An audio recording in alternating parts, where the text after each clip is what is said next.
All right, good morning, everyone.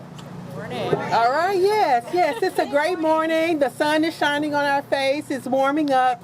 Thank you all so much for being here for this wonderful ceremony that we're having today. We're going to kick off the ceremony with the presentation of colors and the singing of our national anthem. At this point in time, Color Guard, present the colors.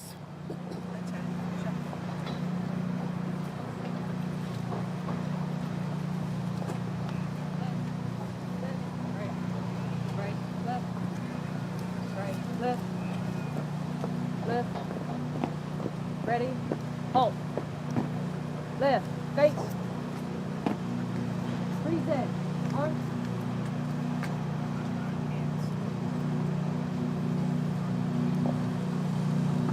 Please join me in singing our national anthem. Oh, say, can you see by the dawn's early light what so proudly we hailed at the twilight's last gleaming, whose broad stripes and bright stars through the perilous fight o'er the ramparts we watched were so gallantly streaming, and the rockets red glare, the bells bursting in air, gave proof through the night that our flag was still there.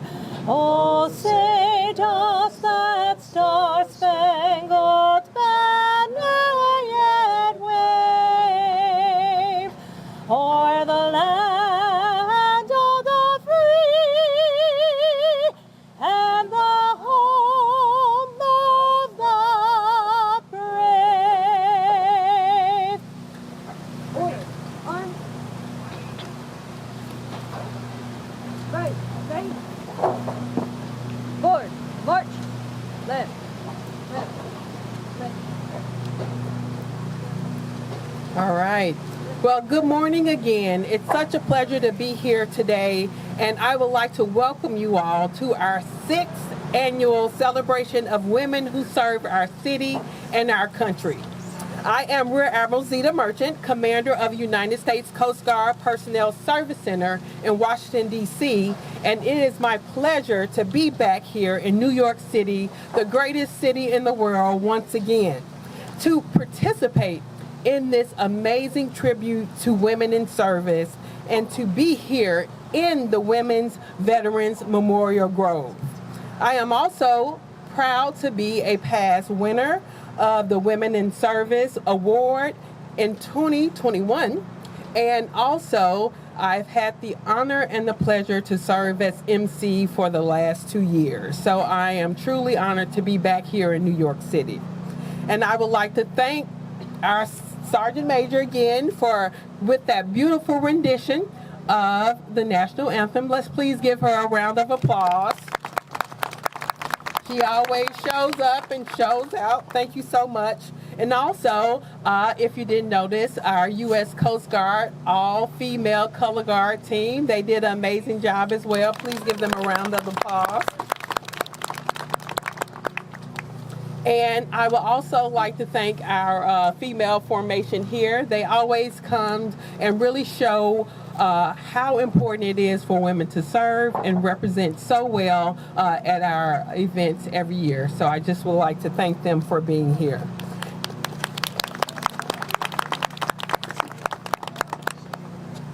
At this time, I would like to invite the co-chairs of this event, Assemblymember Rebecca Seawright and Howard Teich, to the podium to say a few words. Thank you. Thank you. Good morning, and thank you for joining us to celebrate the women who serve America. I appreciate the members of the press for being here today to cover this very historic event. I'd like to give a very special thank you to my co-chair, Howard Teich, for all of your leadership. Howard and I have done work together over the past few years to revive this grove and the stories of the women who had dedicated their lives to service. We're also joined today by my colleague, Assemblywoman Jennifer Rockjamar from Queens, and dear friend Ingrid Martin Lewis, the unofficial mayor of New York City. Ingrid! And I understand we'll be joined shortly by City Councilwoman from the Upper West Side, Gail Brewer. I'm Assemblymember Rebecca Seawright. I serve the Upper East Side, Yorkville, and Roosevelt Island. And as we all know, each year we dedicate November 11th in honor of our veterans. We honor men and women who have served in the United States Armed Forces. In keeping with this solemn occasion, our organizing committee revived a special tribute 4 years ago in honor of the brave women who have served our country. In 1932, a Central Park Memorial Grove of 24 trees and a flagstaff opened in tribute to American women who died overseas during World War I. Over time, memories of these heroic women and others who served faded. Today, this grove, almost lost to history, remains the only memorial in Manhattan to women veterans. So it is fitting that we once again gather at this peaceful refuge, nestled in our teeming city, to honor 6 outstanding women leaders for their contributions, their sacrifice, and service, with the 2024 Women of Service for America Awards. Deanne Criswell, FEMA Administrator; Ingrid Lewis-Martin, Chief Advisor to Mayor Eric Adams; Meridith Maskara, National Chief Development, Girl Scouts of USA. I was a former Girl Scout. MaryKay Messenger, West Point Band vocalist and Red Cross board member. Judy Audevard, HV Pause for a Cause founder. Captain Tina Peña, U.S. Coast Guard Chief of Staff. Major Ophélie Bernecker, Deputy Administrator Advisor to the Permanent Mission of France to the United Nations. I would also like to thank John Waldman, Marion Pardo, and many others that served so hard to get this off the ground, including the organizing committee. I was pleased to sponsor the Equal Rights Amendment to update our New York State Constitution, and I know these women veterans would be so proud that we're honoring today and that this grove of trees is planted in memory of to fight discrimination, and I'm pleased that it passed, and our Constitution will now include women. Now it is my great pleasure to pass the baton to my co-chair, Howard Teich.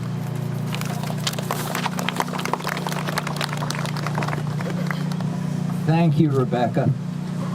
There are 2 things that are really important that I want to comment on in terms of what this represents and what the Grove represents.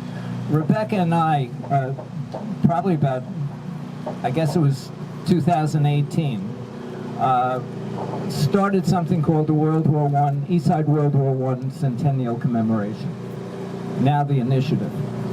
And out of that, and we did that because right here in our backyard, we have York Avenue, and Sergeant Alvin York of World War I fame was the person that it was named after.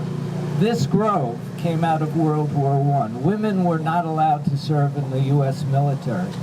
And I think it's important for us as we're doing this, as Rebecca talked about ERA and the passage, that we recognize how far women have come and how far we need to go yet. In our country, we've come a long way. In other countries, we haven't. And that's something we need to pay attention to. We want this grove to be a place that women throughout the world, women veterans and others, come to when they come to New York as one of their major stops, that they recognize the commitment of all people to what my second point is, bringing peace to the world. World War I was a war to end all wars. It wasn't World War I until World War II happened. They didn't know about that yet. But it was known as the war to end all wars. I would like to think of this grove as a representation of the day, and people I wasn't in the military, I've been supportive of veterans for years, but I know when they go in, what they're doing is being on the front line to bring peace. And so all we can do as we look at this grove and as we have this ceremony today is think about a world of the future that we can create. The beauty of this grove is it's a living representation, a living truth to what women have brought to us, and we thank them for their service.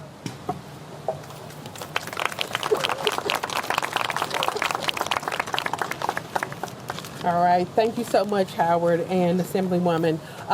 To actually kick this off in the spirit in which we would love to ensure that our women are blessed, I'm going to ask the chaplain to come up and say a few words and give us an invocation.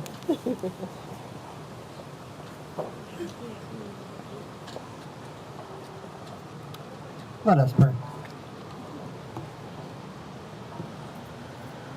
Almighty God, once again, we gather in this special place, the New York City Women's Veteran Grove, set aside in Central Park, designed to pay tribute to all women who have served in our nation's military and the Red Cross, in order to honor and celebrate women who have dedicated themselves to lives of service, not only for our nation, but for humanity.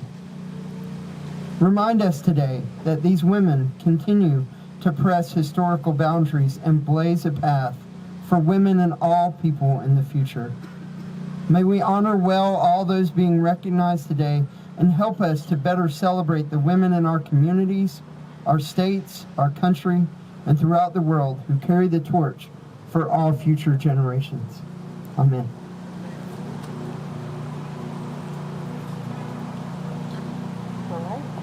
At this point in time, do we have Doreen Howe? She's our Regional Chief Executive Officer of American Red Cross in Greater New York to say a few words.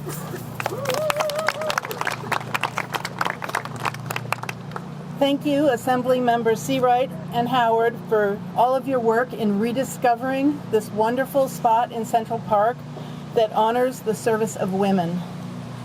I am Doreen Howe, as you just heard. I'm the Chief Executive Officer for the American Red Cross of Greater New York.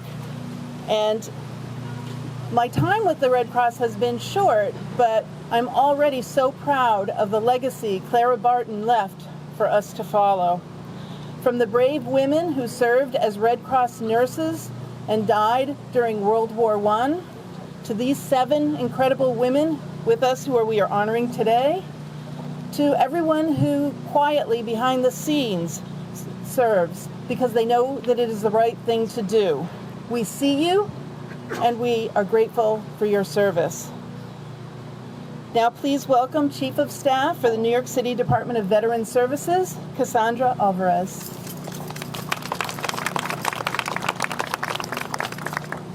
Thank you. Good morning on this beautiful day. It seems like we're always blessed with beautiful weather for this event, which means that God must be smiling on our women in service. I'm Cassandra Alvarez, Chief of Staff to Commissioner James Hendon at the New York City Department of Veterans Services. Our agency welcomes all of our distinguished guests, Gold Star family members, and honorees to this year's Women in Service Award ceremony.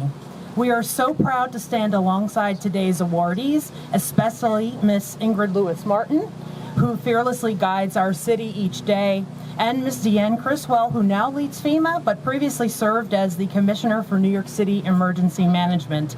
And of course, this event would not be possible without our fellow organizers, those amazing folks who stand beside me, and our incredible host, Admiral Zita Merchant, who watched over our harbor as captain of the Port of New York and New Jersey for a number of years before her recent and historic promotion to Admiral.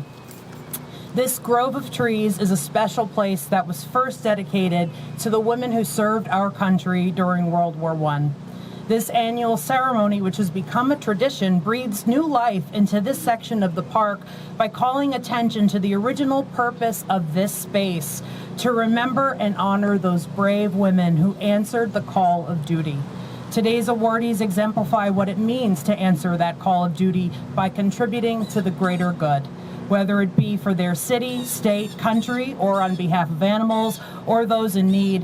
These women give back through their advocacy, understanding, and leadership. And for that, the people of the city of New York are most grateful. In closing, I want to share a quick plug about our agency, the New York City Department of Veteran Services. NYC DVS is here to support veterans and their families who live, learn, and work in the 5 boroughs. Please visit our website at nyc.gov/vets or call us for services at 212-416-5250. Thank you very much.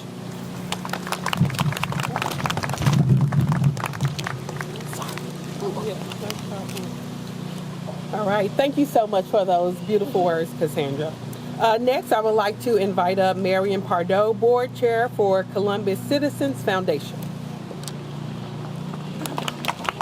Thank you. I'll just say real quickly, as neighbors to the park here, we've always been interested in supporting our community, and it gives us a great deal of pleasure to be able to support this event. And we thank you all for being here and congratulate all the honorees. Thank you. And last, I would like to invite up French Deputy Consul General Miriam Gill. Hey, there you are, behind you. Hello everyone, and thank you for having me. I am Miriam Gill, Deputy Consul General of France. It's an honor to be here today to pay tribute to the women who served in the armed forces and to celebrate this year's honorees. As you know, France and the United States are the oldest of allies. They stood shoulder to shoulder during the 2 world wars to defend democracy and human rights. Today, we pay tribute to all American women who fought in these conflicts, but also to the ones who today serve and honor the country. The contribution of these women during the world wars has often been forgotten and overlooked, but this grove of 24 trees is a beautiful reminder of what we owe them. My country will never forget their sacrifice. I am especially proud that you have chosen a French national among the nominees, the awardees today, and a truly exceptional one, as the first international honoree of this tradition, of this ceremony, Major Bernecker. In addition to being a remarkable deputy military advisor to the permanent French mission to the UN, Major Bernecker has dedicated much of her time to making the Army a more inclusive environment for women through the Women's Military Network and by developing specific training courses on gender issues. Congratulations to her and to all the other honorees, and long live the Franco-American friendship.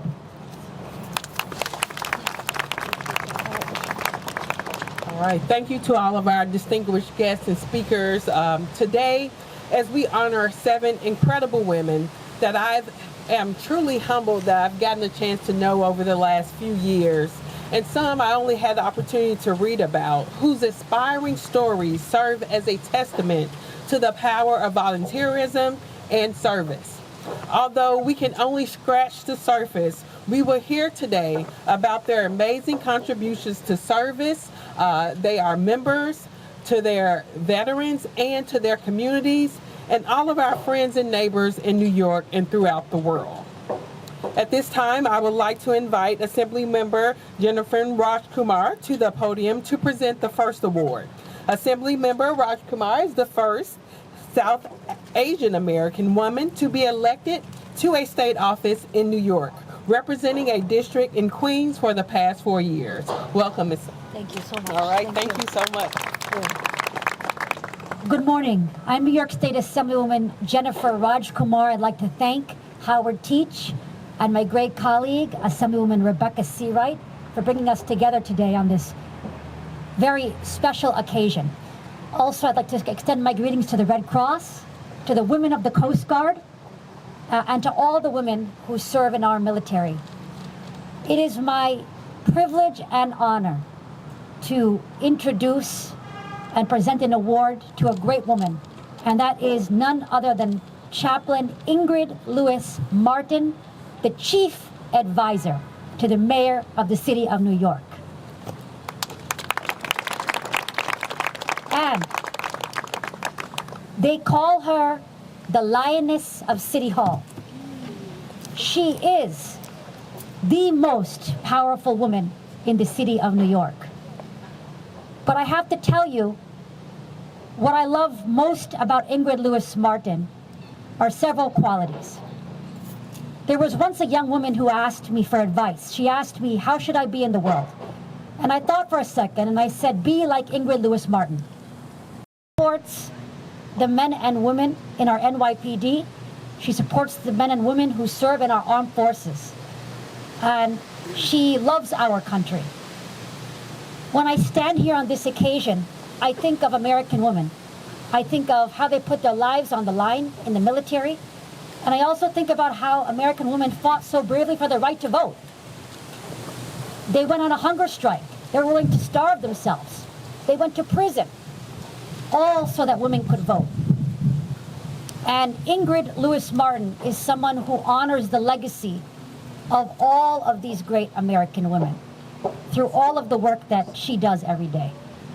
And there is a great poem that hangs up in City Hall. It's called The Man in the Arena.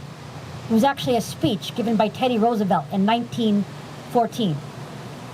And I'd like to dedicate that poem to Ingrid Lewis Martin, but I'm going to change it and call it The Woman in the Arena, because she is the woman in the arena.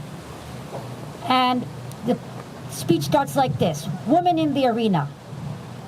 It is not the critic who counts, not the man who points out how the strong woman stumbles, or where the doer of deeds could have done them better. The credit belongs to the woman who is in the arena, whose face is marred by dust and sweat and blood, who strives valiantly. So congratulations to my dear friend, Ingrid Lewis Martin, because you are the woman in the arena. Let's all give her a round of applause. Good morning. I am indeed humbled. First of all, Assembly Member, thank you. I could not have imagined anyone giving me a better introduction, and I am truly humbled to be here amongst all of the deserving honorees, and congratulations to my fellow honorees. To the co-chairs, thank you for putting this awesome event together. John Walden, where are you? I know that it was you. I don't know where you disappeared to, but I know you. 2 years you tried and we couldn't coordinate it, so I'm grateful to be here. When I learned about the significance of this venue, it struck a chord to me, and I made a commitment to work with your co-chair, John Tisch, to see that it becomes a place that people from outside of New York and across the globe learn about and know about, so that they too can come and pay homage to the women who dedicated their lives in service, gave their lives in service. I understand that we have family members here who have lost men or women in service, Gold Star family members. I give you a special greeting this morning, and I thank you for allowing your loved one to serve and to do the ultimate sacrifice. Women have worked in our country from the beginning, and so many times women do not get the accolades that they deserve. When women work from the heart. Women do not look for accolades. I'm not saying that men do, but women specifically do not. We just get the work done. We don't worry about if our names will be in the bright lights, if we're going to be the number one. We just know that we have to get the job done. When you think about women who worked in the military, who weren't allowed to actually be in the military, they helped our country. They took on jobs that the men who had to go to war could no longer take on. You had people like Clara Barton. There's a school in New York City and Brooklyn named after her. I own a home not far from there, who dedicated her life to helping people in service. There were many ways that women helped and did it get noted for. So to have a place of this magnitude and scale dedicated to women who were of service, who were the unknown heroes, is very important. Our school children should be here. I'm humbled and I'm touched. Emerald, this sister, when you left New York, it was a blow. But for you to come back to host this event means a lot. And we wish you blessings and we thank you. So again, I'm deeply touched. I am beyond words. I had a different speech in mind, but when I learned more about the significance of this place, it made me think of the work that women do that are that's just not known and people don't care about. It made me feel as if I'm in the right place at the right time with a group of women who have dedicated their lives to service. When people think of the armed service, they think of men, always men. They don't think of the women. And it's important that we move away from that trajectory and that we right-size it so that women who are in the forefront, women who are in leadership, women who are at the table, their voices are being heard. And I would be remiss if I didn't also acknowledge my colleague from OEM, the Commissioner Jack Iscol and his team. Thank you for coming today. And I know that you are a part of the great work that happens when we are in need. When our city is in dire straits from a fire, FDNY shows up, and right behind FDNY is the Red Cross. So I thank you also for your valiant work and your service. And I'm happy to see that we have a number of women at the helm at the Red Cross, which I was unaware of. So congratulations to you for that. And I thank you.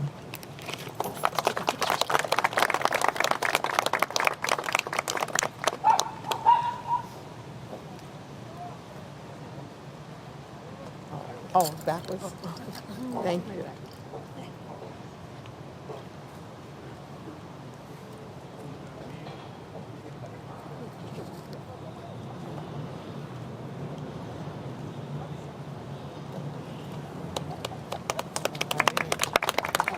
Thank you again, Assemblymember Rajkumar, and congratulations again, Chaplain Lewis Martin. It was such an honor to be able to be here to see you get that award. At this time, I would like to invite Assemblymember Rebecca Seawright and Howard Teich to the podium again to present our second award. And I'd like to ask if a few people, Ingrid, if you would come up, Jennifer, Alan, Terry, Marion. This is a very special award for us, and it's the first time we're doing it. And it's a first international award that we're giving. We've had the involvement of France for a number of years. The French Consul General has been here. And this award has great significance to us. And we present it to a most distinguished citizen of our longtime ally, France, from the time of Lafayette and the American Revolution, through the World Wars, and to this very moment. So we join together in the presentation of this award to you. Where are you? Commandant Ophélie Bernecker, Deputy Military Advisor to the Permanent Mission of France to the United Nations. I'm here with Assemblymember in presenting this to you, because it's that important, Rebecca Seawright, Mayoral Special Assistant Ingrid Lewis Martin, Rear Admiral Zeta Merchant, Assemblymember, and someone who's really important to us, Alain Dupuy, President of the Federation of French War Vets. Retired Brigadier General Thomas Principe could not be here, but he sends his best wishes, the President of the Veterans of the 7th Regiment. Deputy Consul General of France to New York, Miriam Gill. Excuse me. Retired Colonel Terrence Holliday, former Commissioner of Veterans Affairs, myself, Howard Teich, Assemblymember Jennifer Rajkumar. We're all here, and Marion Pardo, who we met before, to let you know how special this is for us. Rebecca. So we congratulate you on this high honor and look forward to many years that France and America will continue to stand side by side. Congratulations.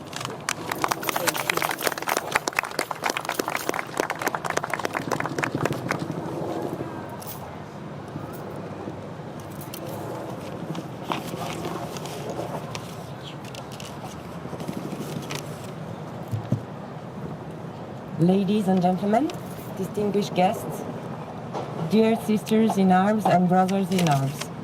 It is with deep emotion that I stand before you today on the occasion of this award ceremony dedicated to veteran and active military women who, through their commitment, courage, and determination, have made their mark in history and are shaping the future of our nations. I am especially honored to receive this award, which, far beyond a personal recognition, is a collective celebration of all the women who have chosen to serve around the world and in our armed forces.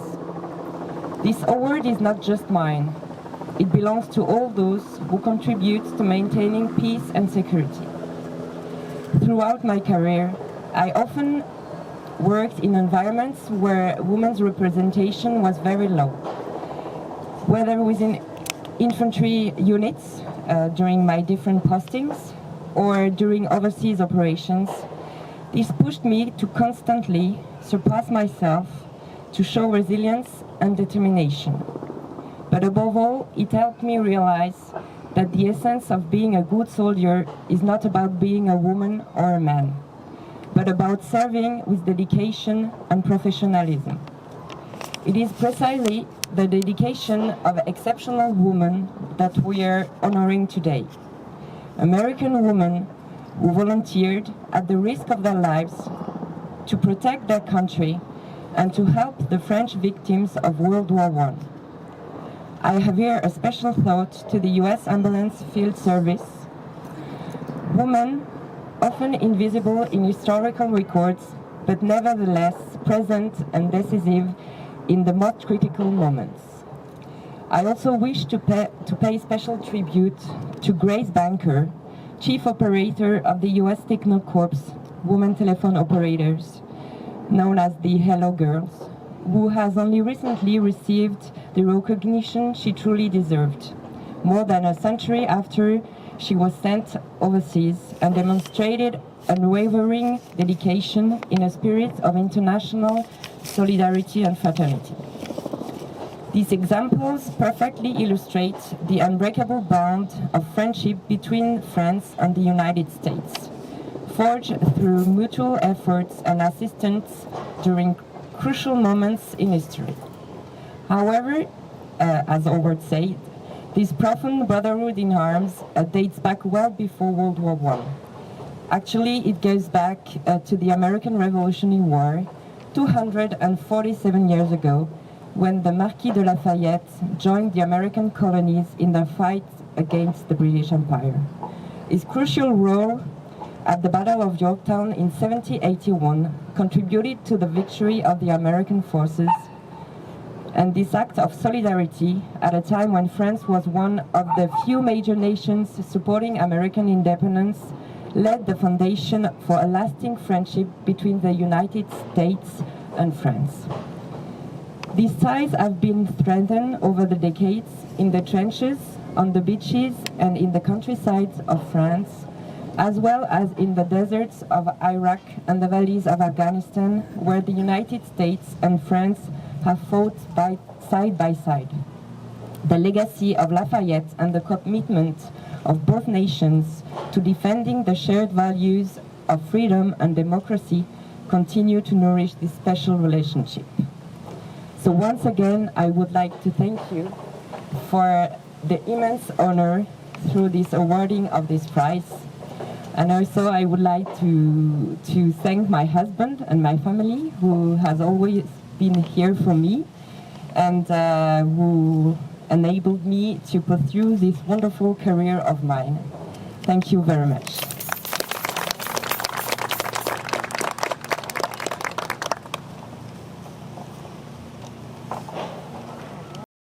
All right, congratulations again. And at this time, I would like to invite Marion Pardo to the podium to present the third award. Welcome, Marion Pardo. Thank you. As you heard, I am Marion Pardo, and I am delighted to be making this introduction. When Howard asked me if I had been a Girl Scout, I said, of course, because in the 1950s in the suburbs of New York, everyone was. And it turns out in the 2000s in Brooklyn Heights, my granddaughter and her friends all were Scouts. I think this is a testimony to Scouting maintaining its relevance in a changing society. Meridith Maskara is an outstanding symbol of that. For example, while she was CEO of the Girl Scouts of Greater New York, she helped launch Troop 6000, which was specifically serving women and girls in the 30 shelters across New York City. In addition to being Chief Development Officer of the Girl Scouts of America, Ms. Maskara herself is a third-generation Scout, a Gold Award Scout, and the mother of 5 current Girl Scouts. Ladies and gentlemen, Meridith Maskara.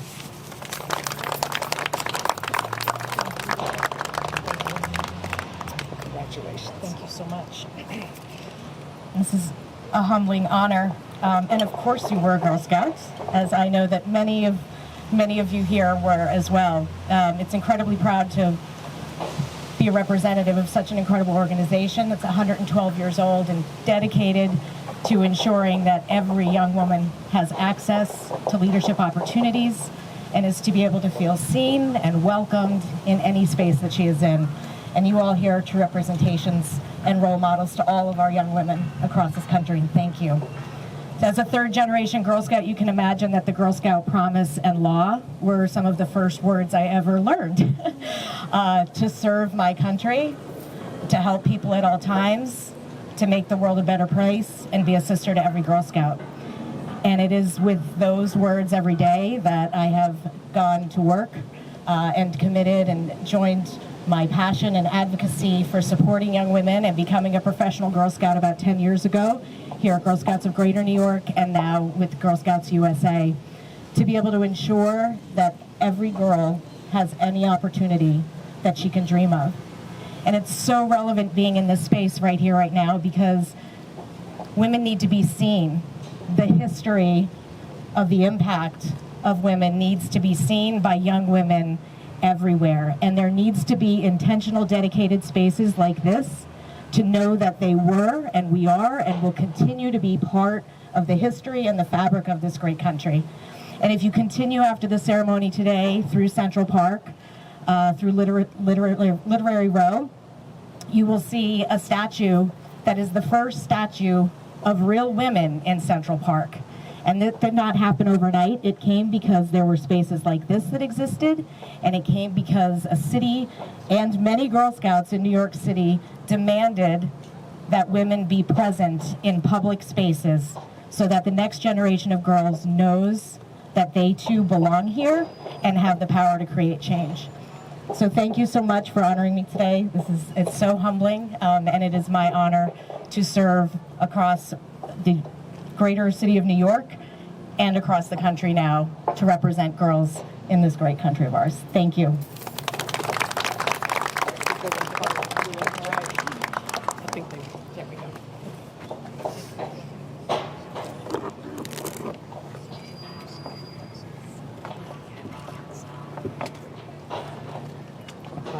Congratulations again, Meridith, one of my favorite Girl Scouts, and congratulations again on the promotion, too.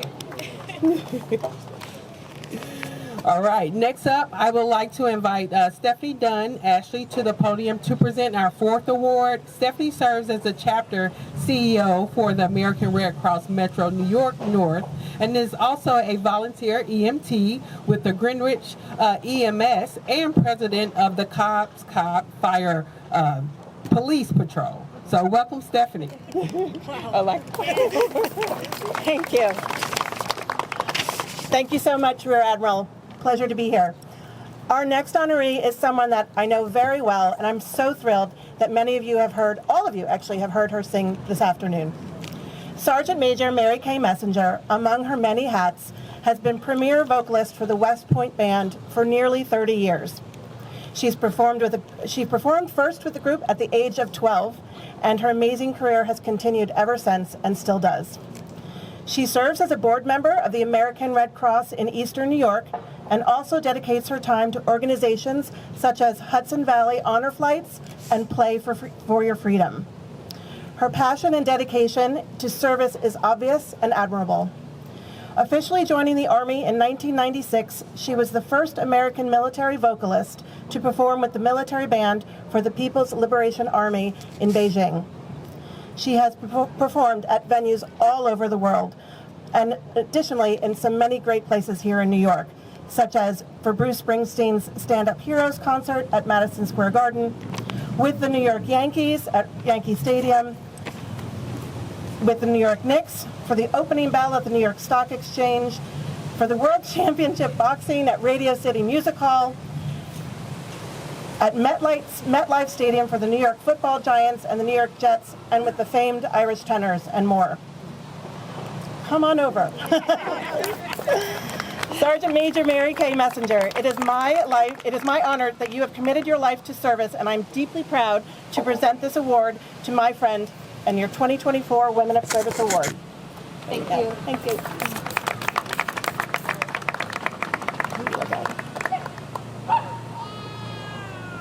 John. Okay. I'll leave it for you. There we go. Thank you. Thank you, everyone. Thank you, Stephanie. Thank you for the Tribute in Service for Women panel for this honor. When I had gotten the call, I was so excited, and I'm grateful, and hopefully paving the way for the future women who will deservingly get this honor next year and many years to come. Service. Service in its truest form begins with the commitment to others, often grounded in lessons learned from humble beginnings. For me, service was rooted in the values instilled by my parents, who built a life through hard work and provided for our family and our community. Their dedication was never recognition for the simple joy, the recognition, but for helping others. My father, who I get my inspiration from, he was a Korean War Army medic veteran at Fort Chop Hill. He served others by saving lives. He instilled that confidence in me for wanting to serve. So I joined the Army in a different venue, but serving to help veterans, soldiers, and the community. It was a privilege to do that. And through retirement, coming up, it's almost been 30 years, but I will continue to serve my community through the Red Cross, through the Purple Heart Honor Mission, Hudson Valley Honor Mission, and helping others in my community. I've learned that true service isn't an accolade. It's about making lasting differences, no matter how small. We are all called to serve in our own way, and whether it's through our family, volunteer work, business, or sacrifice to our country, it's the service that binds us together, making us stronger as a community and as a nation. Thank you, and God bless.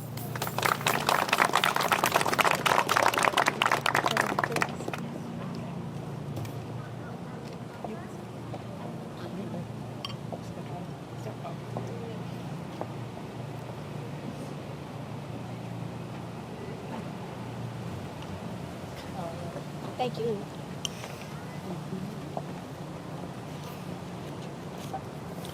All right, next, I would like to invite Doreen Howe back to the podium to present our 5th award. As we mentioned, Doreen is the regional CEO of the American Red Cross in Greater New York. She has certainly hit the ground running. With only a few months in, she has already stepped up to help provide mental health support to people impacted by Hurricane Milton in Florida. Please welcome Doreen.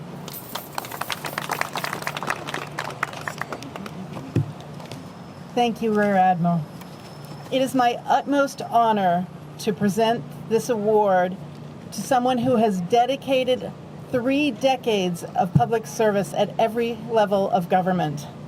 Deanne Criswell, now the 12th administrator for the Federal Emergency Management Agency and the first woman ever confirmed in the role, has a deep connection also to New York City. Before stepping up to serve the entire nation, she was our Commissioner for Emergency Management, serving at a time of great need, including the onset of the COVID-19 pandemic. I also would like to add that Zach Iskell, the current Commissioner for Emergency Management, is here with us today as well, and I want to make sure to recognize him. He's working. Back to Deanne Criswell. Her career includes too many highlights to list, but she has risen to the occasion whenever called to serve. 21 years in the Colorado Air National Guard, 2 overseas tours, including as a fire officer in Kuwait immediately following the 9/11 attacks, to Qatar in support of Operation Enduring Freedom. She has served as a federal coordinating officer and a leader of an incident management assistance team for FEMA, where she worked to lead response and recovery efforts for emergencies and major disasters. Severe flooding in North Dakota, hurricanes in South Carolina, fires in Colorado.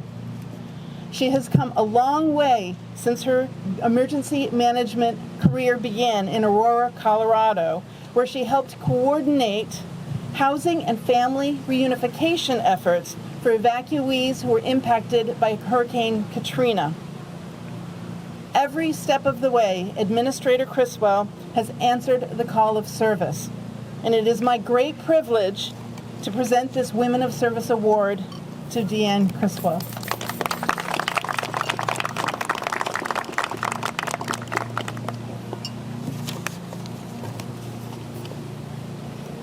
Well, thank you all very much. It's really humbling and an honor to be here today. I am a public servant. I have always been a public servant since my time with the Colorado Air National Guard, where I attribute a lot of my leadership journey and the ability to continue to progress from my 21 years serving as a firefighter in the Colorado Air National Guard.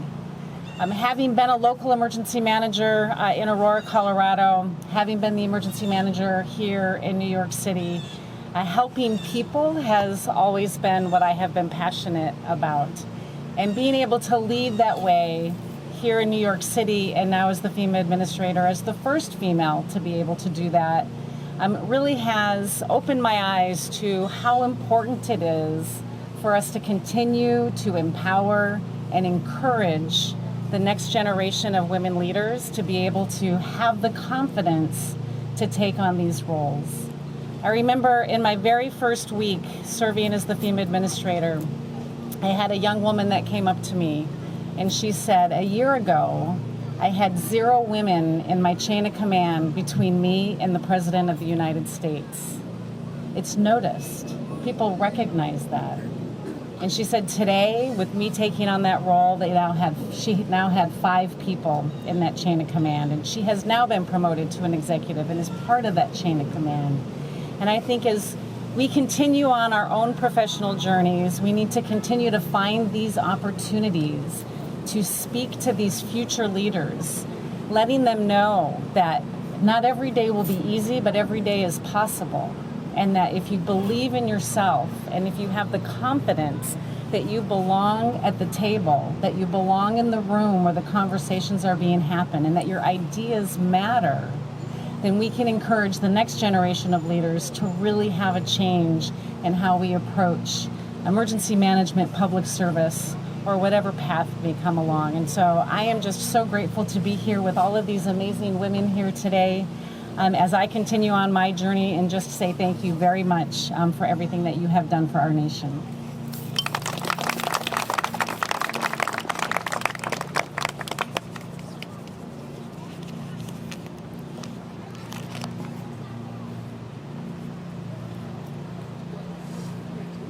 All right, congratulations again, very well deserved, and so honored to have you here with us today.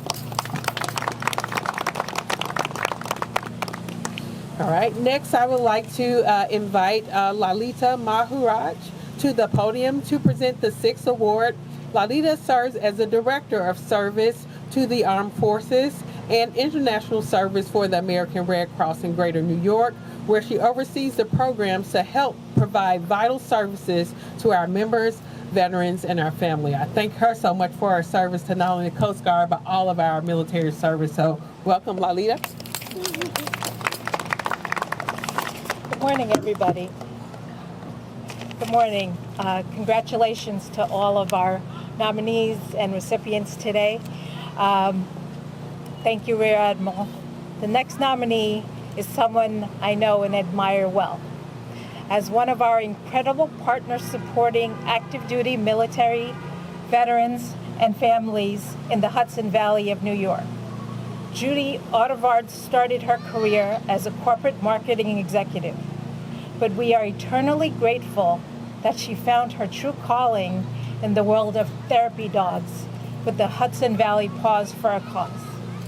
She can tell you all about the big power of little Kizzy and how she turned this one adopted dog into an organization of 100 volunteers and their pet partners who dedicate their time, energy to supporting people in need.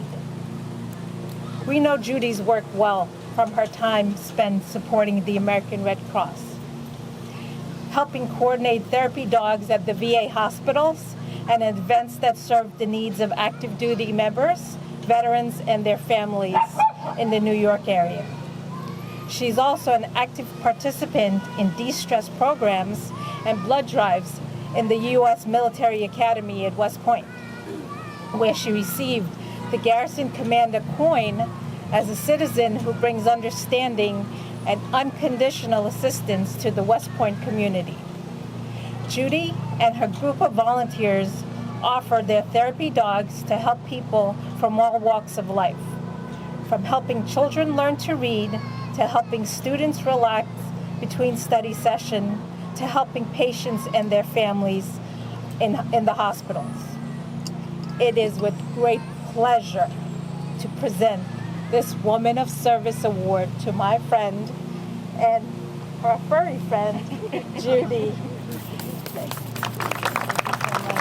Yours is beautiful. Thank you. I'm going to read it. Wow. Good morning. I'm very humbled to accept this Red Cross Award. However, this recognition isn't just about me. It's a testament to the commitment and the hard work of every volunteer and their amazing pet partners from Hudson Valley Paws for a Cause. This is Lulu. She is my teammate. She's the one who you hear barking in the background. She has a lot to say. And as representatives of the Red Cross, we visit schools, libraries, and hospitals, bringing comfort and joy to those in need. Each of our therapy dogs is registered and has completed training through nationally recognized organizations. They're all insured and vetted. I get asked so many times, how does a dog make a difference in a school or a library? Or how do we support our military? In schools, we tailor our programs to meet specific needs.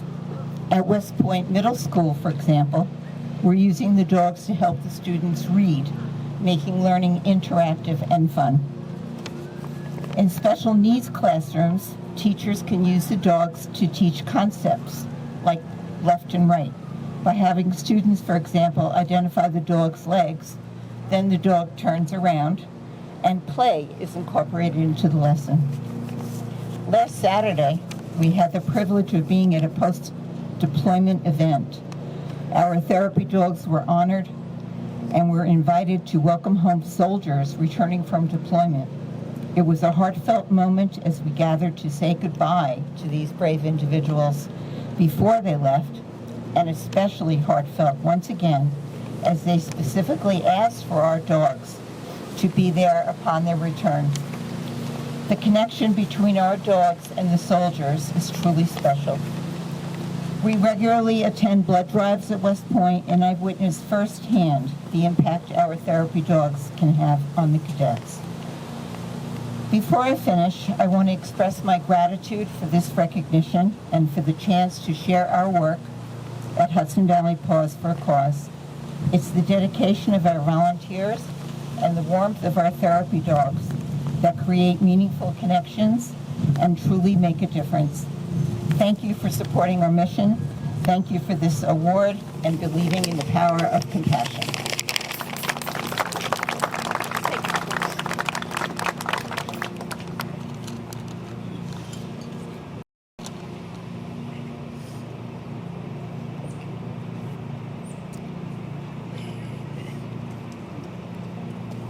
All right, and congratulations again, and congratulations to Lulu. She came out there and like she knew she was getting an award today too.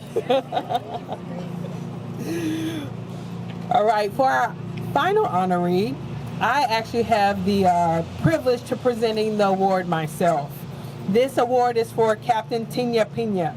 She is a force of leadership and service both in the Coast Guard and on the international stage as a visiting fellow at the Council on Foreign Relations. Recently selected for promotion to Rear Admiral, she continues to break barriers and serve as an extraordinary role model for all who follows. Now, I don't admit this to many people, but I really love my time overseeing the Port of New York and New Jersey and all the work that I've done from a maritime perspective. But if there was one thing I could do differently in my Coast Guard career, it would be to be an aviator. I don't admit that to many people. It's so cool when they put on their flight suits and they jump in their helicopters and doing search and rescue and drug interdiction. So I always admired that from afar, but Tina is one of those people who did that and who continues to serve. And she recently completed an impactful tour as the Chief of Staff of the 7th Coast Guard District, one of our most demanding operational areas, where she led over 9,000 dedicated men and women across the Southeast and the Caribbean, protecting and serving one of our most complex and demanding areas of operation. Her journey has not only spanned being an aviator, but also commanding several units, including Coast Guard air stations in our most demanding operational areas, where she has advanced aviation standards and strengthened Coast Guard capabilities. Captain Peña's recent selection for promotion is a testament to her unwavering commitment, vision, and exceptional leadership. It is my honor to present her with this well-deserved recognition, and I'm going to be one of the first to say congratulations, Admiral Select Peña.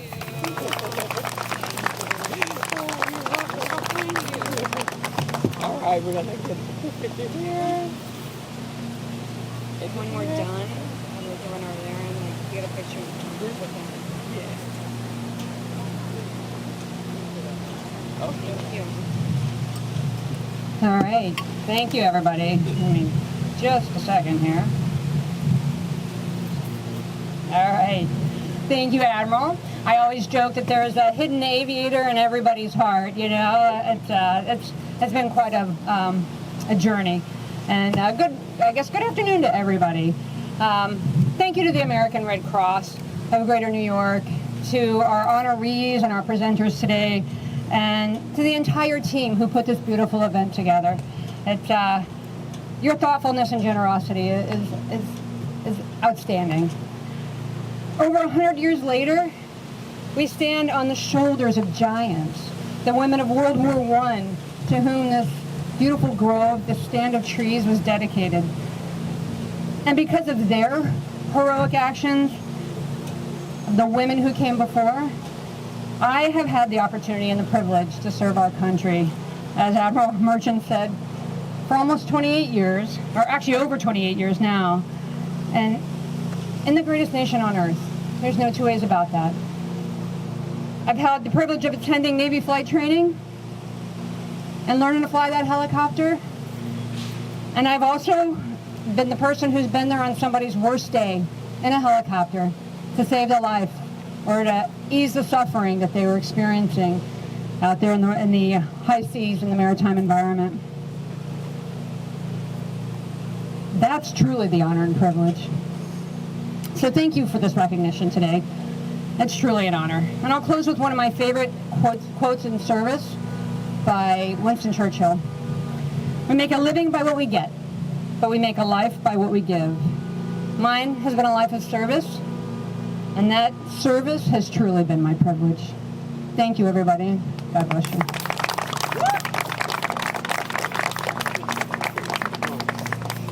All right, congratulations again, and for your many, many years of service to our nation. And now I would like to welcome back Marion Pardo for a special ceremony, and joining in will be Sergeant Major MaryKay Messengers to close us out with a song. It is today also our very great honor to present these flowers to the Grove, so that we can leave here today with a symbol of the honorees today, and more importantly, to all the women who are potentially been forgotten. That is our mission. Never forget. Thank everyone, and never forget. Thank you, and please join me. While the storm clouds gather far across the sea, let us swear allegiance to a land that's free. Let us all be grateful for a land so fair, as we raise our voices in a solemn prayer. God bless America, land that I love. Stand beside her and guide her through the night with the light from above. From the mountains to the prairies, to the oceans white with foam. God bless America, my home, sweet home.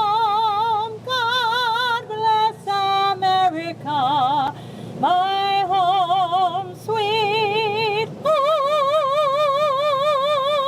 Thank you everyone, and congratulations.